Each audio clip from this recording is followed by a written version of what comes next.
Chapter 5 The Key's Treasure. Jack and Annie watched in horror. The gold-ready pirates seemed to have lost their minds. Jack nor Annie. Together, they started to back slowly away from the pirates, toward the treehouse. "Halt!" Cap and Bones shouted. He aimed his pistol at them. "Not another step, lubbers." Jack and Annie froze. Cap and Bones grinned his black tooth grin. "Tell old Bones where the rat is," he roared, all prepared to meet them. What rest?" said Annie. "The rest of the treasure," roared Captain Bones. "I know it's on this island. I have a map." He reached into a belt pouch and pulled out a torn piece of paper. He waved it at Jack and Annie. "Is that a treasure map?" asked Jack. It's the map telling about Keith's treasure." Which Keith's treasure?" "Not us Keith's," said Annie. "We don't know anything about a Keith's treasure." "Why don't you read the map?" said Jack. "You read it." Captain Bones shoved the map in Jack's face. He stared at the string marks on the paper. "What does that mean?" asked Jack. "What does what mean?" asked Captain Bones. "Those words." Jack pointed at the words at the bottom of the map. "Well, it means—" Captain Bones' good eyes squinted at the writing. He frowned. He coughed. He rubbed his nose. Leave him alone." Pinky roared at Jack.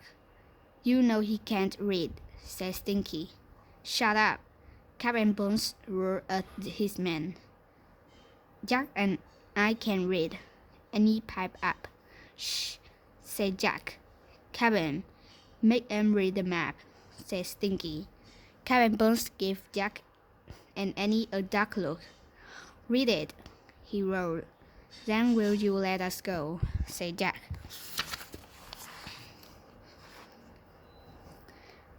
The pirate squinted his good eye. "Hey, lubber, when the treasure in me hands, you'll let you go." "Okay," said Jack. "I'll read it to you." He looked at the map. "It says, 'The gold doth lie beneath the way's eye.'" "Huh?" Captain Bones squealed. "What's that supposed to mean, lubber?" Jack shrugged. "Hang it, take and hack to the ship," shouted Captain Bones. "They can rot there till they're ready to tell us how to find Keith's treasure." Jack and Annie were tossed into the rowboat. Waves splashed the side. The sky ahead was dark with thunderclouds. A strong wind had started to blow. "Row, dogs, row," said Captain Bones.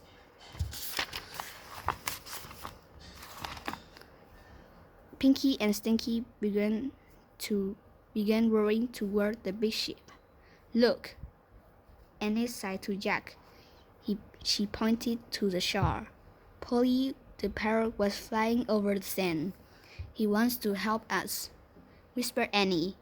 Polly started to fly out over the waves, but the winds were too strong. She turned around and flew back to the island. Chapter 6 The Whale's Eye. The rowboat tossed from side to side. The waves were huge. Salty spray stung Jack's eye. He felt seasick. "Hold her steady," shouted Captain Bones. He pointed at the sea. "All will be meat for those evil brutes." Dark fins cut through the water. Sharks! One zoomed right by the boat. Jack could have reached out and touched it. He shuddered. Soon the rowboat pulled alongside the ship.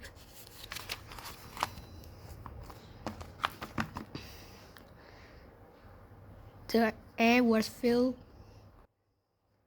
The air was filled with bright fiddle music and bagpipes playing, and Jack heard jeers, shouts, and ugly laughter, harsh and abroad. Captain Bones shouted to his men. Annie and Jack were hauled onto the deck. The ship creaked and moaned. It rolled from side to side. Ropes flapped and snapped in the white wine. Everywhere they looked, Jack and Annie saw pirates. Some were dancing, some were drinking, many were fighting, with shouts, all with their fists. Lock 'em in my cabin, Captain Bones ordered. A couple of pirates grabbed Jack and Annie and threw them in the ship's cabin. They locked the door. The air inside the cabin was damp and salt-smelling. A shaft of ray light came through a small round window. "Oh man," said Jack, "we've got to figure out how to get back to the island, so we can get into the treehouse and go home," said Annie. "Right." Jack suddenly felt tired. How would they ever get out of this mess? "We better examine the book," he said. He reached into his bag and pulled out the pirate's book. He flipped through the page. He looked for information to help them. "Look," he said. He found a picture of pirates burying a treasure chest. "This might help." Together, they read the words under the picture. Captain Kidd was a famous pirate. It is said that he buried a treasure chest on a deserted island. The chest was filled with gold and jewels. "Captain Kidd," said Jack. "So that's the kid that Bones keeps talking about," said Annie. "Right." Annie looked out the round window, and Captain Kidd's treasure is buried somewhere on the island, she said.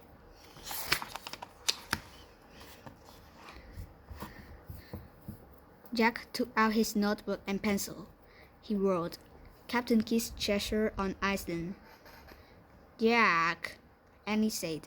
"Shh, wait a minute," he said. "I'm thinking." "Guess what I see," said Annie. "What?" Jack asked. He looked back at the book. "A whale, Ned," he said. Then he looked up. "A whale? Did you say a whale?" "A whale, a hook whale, as big as a football field." Jack jumped up and looked out the window with her. "Where?" Jack asked. All he could see was the island and stormy waves, the shark fins. "There," said Annie. Where?" "There. The island is shaped like a giant whale." "Oh man," whispered Jack. Now he could see it. "See the whale's back," said Annie. Yep. The slope of the island looked like the back of a whale. "See his spout," said Annie. Yep. The palm tree that held the tree house looked like a spout out of the whale. "See his eye," said Annie. Yep. A big black rock looked like the eye of the whale.